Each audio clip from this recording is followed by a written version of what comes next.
Right now at 11, our cameras are rolling as Venezuelan President Nicolás Maduro and his wife arrive in Brooklyn. The dramatic military operation that led to this stunning scene here, and what's next for Maduro. And New Yorkers react to the dramatic capture. Crowds gather across the city, some celebrating, others protesting the actions of the Trump administration. Plus, air travel impact why this weekend's developments are leading to hundreds of flight cancellations.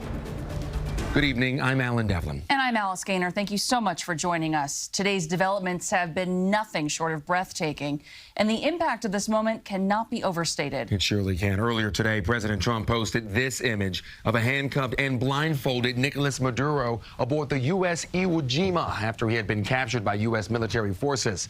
Maduro and his wife touched down at Stewart Airport in Orange County late this afternoon. This is video of that landing. And then tonight, we saw our first images of the Venezuelan leader after he arrived in Brooklyn. This is where he's being held in a federal detention center. Maduro and his wife are expected to appear in a Manhattan courtroom on Monday. They were indicted by a federal grand jury on drug and weapons charges, including narco-terrorism. We do have team coverage for you, including local reaction as well as the operation's impact on air travel. But we begin with Bauman, who is live outside the detention center.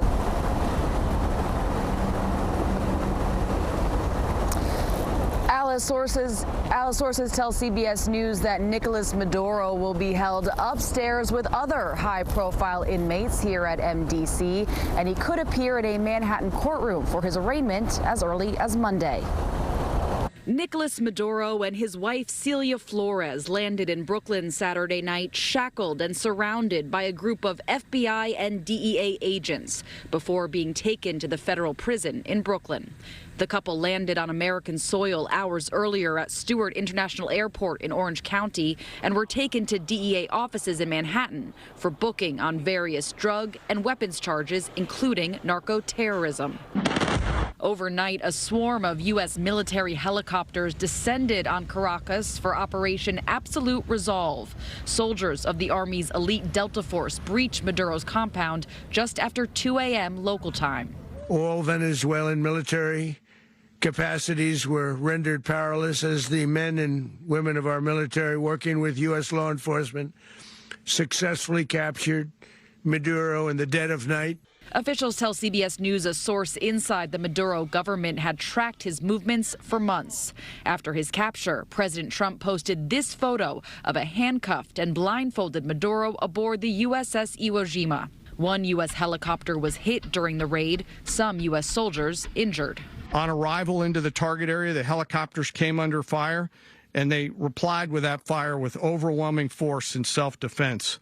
One of our aircraft was hit. Maduro has been wanted in the U.S. with a $50 million reward since 2020. This newly unsealed indictment from the Southern District of New York adds to allegations from his previous case, alleging Maduro worked to traffic drugs with a Colombian guerrilla group. President Trump said Saturday the U.S. will take over Venezuela without explaining how, for how long, and whether U.S. troops are needed to do so. He also said the U.S. would tap Venezuelan oil reserves to sell to other nations. We're going to have our very large United States oil companies, the biggest anywhere in the world, go in, spend billions of dollars, fix the badly broken infrastructure, the oil infrastructure, and start making money for the country. Trump suggested Saturday that Venezuela's vice president, now interim president Dulce Rodriguez, will cooperate, but she has denounced the U.S. operation and insisted Maduro is still head of state.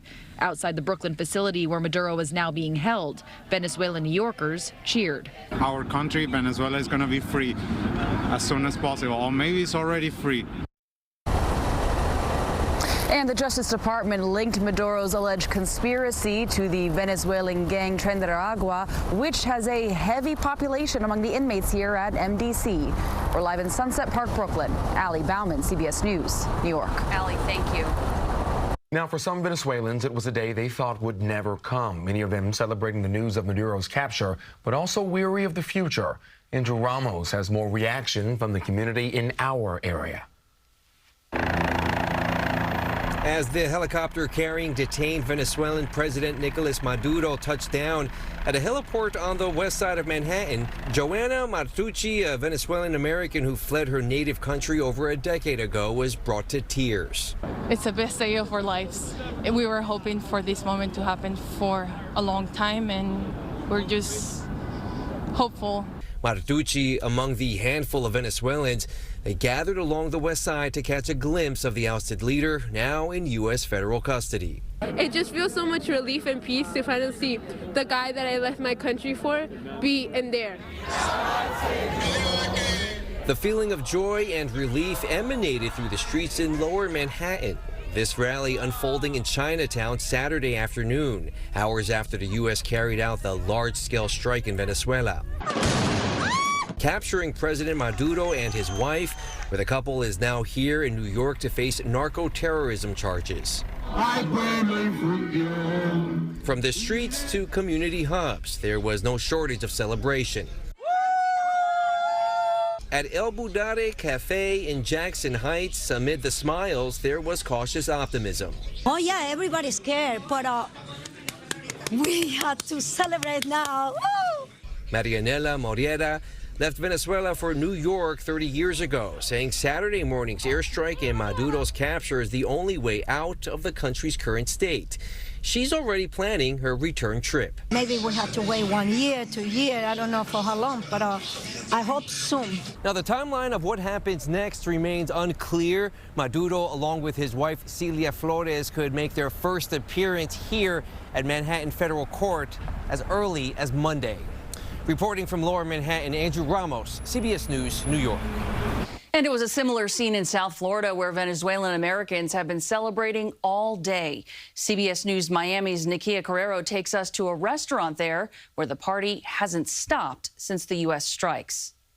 Many Venezuelan Americans have been out here at El Arapazo since early this morning when the news broke of Maduro's capture.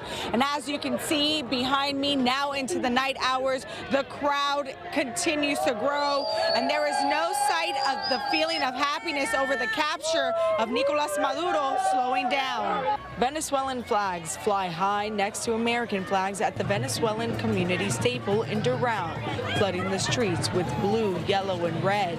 The beat of drums fill the parking lot of a Chevron gas station where Venezuelans of all ages have come together to rejoice. People tell us this is a celebration many of them have been waiting years for, the fall of what they call a dictatorship. As the celebration continues into the night, the idea of returning to their home country seems more like a reality than a distant idea. I left when I was 14. I've had family that's left. So it was just, obviously, don't want anything bad upon anybody, but it was good that he was captured because we deserve our freedom. So my hopes with the capture is that we'll be able to establish systems, right, so that Venezuelans can live and prosper and actually have, a future that they can look forward to. While there are many people out there criticizing the actions of the Trump administration, the people here, to them, it's a sign of liberation and hope. In Doral, Nikia Carrero, CBS News, Miami. And right here in Times Square, people demonstrated against the U.S. military action as well. Hands off Venezuela! Hands off Venezuela! The protesters made it known they object to how the U.S. captured Maduro and called for an end to bombings in Venezuela. Rallies like this were held in dozens of cities. The Times Square rally was organized by the Answer Coalition, which is opposed to war. And New York lawmakers on both sides of the aisle are responding to today's events. Senate Minority Leader Chuck Schumer released a statement saying in part, quote, "The idea that Trump plans to now run Venezuela should strike fear in the hearts of all Americans. The American people have seen this before and paid the devastating price." Meantime, Republican Congressman Mike Lawler, who represents parts of the Hudson Valley, called the operation, quote, "a stark reminder to terrorists, dictators, and drug lords across the world that there is no safe harbor. With the arrest and prosecution of Nicolás Maduro, a new dawn is upon us." And Mayor Mamdani is reacting to the stunning news out of Venezuela. During an unrelated event today, Mamdani revealed that he did talk to President Trump about what happened there. I called the president and spoke with him directly to register my opposition to this act and to make clear that it was an opposition based on being opposed to a pursuit of regime change, to the violation of federal and international law, and a desire to see that be consistent each and every day. Mamdani also said he is focused on the safety of the tens of thousands of Venezuelans living in the city and that his administration will work to limit the day-to-day impact of Maduro's stay on New Yorkers.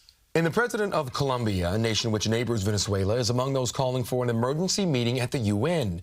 On social media, Gustavo Petro said in part, Colombia reaffirms its unrestricted commitment to the principles enshrined in the Charter of the United Nations. In this regard, the Colombian government rejects any unilateral military action that could aggravate the situation or put the civilian population at risk. And all eyes will be on the U.S. in the aftermath of the Venezuela operation and Trump's declaration the U.S. would run the country for now. If the situation in Venezuela gets out of control, that's going to be on the United States. If the situation in Venezuela improves dramatically, that may be a very positive outcome. That doesn't change. A positive outcome, though, doesn't change the longer-term, broader context precedent that this action sets. Well, legal expert James Sample also told us while Congress does have the power of oversight, this Congress has largely fallen in line with the Trump administration's agenda. It would be difficult to reach back and grab the power they have surrendered. Welcome back. We continue to follow our top story, the U.S. military strike on Venezuela and the capture of Nicolás Maduro and his wife, Celia Flores. This is a live look outside the Metropolitan Detention Center in Brooklyn, where the pair is being held on federal narco-terrorism charges. New video just in shows Maduro walking down the hallway of DEA headquarters. Before he was taken to Brooklyn, we're going to get that video for you in a little bit. It was posted by the White House on social media. Meantime, the U.S. military captured Maduro and Flores from their home during a strike in Caracas early this morning. They were then transported onto the USS Iwo Jima warship and made a stop at Guantanamo Bay before they were flown to Stewart Airport in Orange County. This is that video we were talking about. That is him walking down the hallway with the DEA. At one point, he actually said, "Happy New Year" to those agents. And many passengers were stranded at airports after the FAA restricted air traffic. With hundreds of flights canceled or delayed, travelers had very few options. Naomi Ruchim spoke to passengers at JFK Airport and joins us live now with more. Naomi, I'm actually getting texts from friends of mine, family and friends who are stuck in the Caribbean at this hour. Yeah, Alan and Allison, imagine this is the end of winter break, so a big travel day for so many people. But a small piece of good news just coming in that the Transportation Secretary, Sean Duffy, just announced on X that these travel restrictions over the Caribbean airspace would end at midnight, so in less than an hour here. Still, all those cancellations caused chaos and anxiety for thousands of travelers. On the last weekend of winter break, the flight board at JFK International Airport shows one cancellation after the next for popular Caribbean destinations like St. Martin, St. Thomas, and Barbados. Some passengers anticipated spending the night on the airport floor. It's inconvenience now. I'm sitting here on the floor eating Jimmy John's with my family. Darnell Parker and his family, including 4 young children, don't have anywhere to go. Their flight to St. Vincent isn't rebooked until Tuesday. We asked them for help to get us a hotel. They said, nope, it's not our fault, it's the government's fault. And we're like, yeah, we're just here for like 12, 13 hours, and you guys, no one helped us. On Saturday afternoon, Transportation Secretary Sean Duffy shared on X that the FAA restricted the airspace to ensure the safety of the flying public, adding that the restrictions would be lifted when appropriate. As a result, most commercial flights were canceled. Delta issued an advisory for 13 airports. There were also cancellations on United, American, Southwest, and others. JetBlue canceled more than 200 flights alone.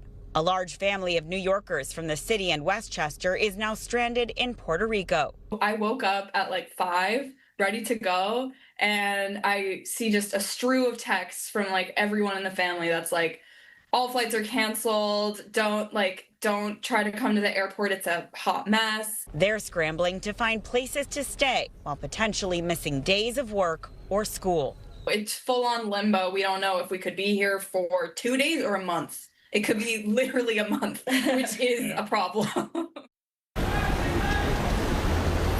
And again, to reiterate that those travel restrictions are expected to end here within less than an hour. Still, airlines say they will waive any fees to change to a new flight. They are, though, not required to cover any hotel or food costs while folks are grounded. Alan and Alice. Hopefully a lot of that trouble for all those passengers is coming to a close here real soon, just like you said. Naomi Ruchim live there for us. Thank you.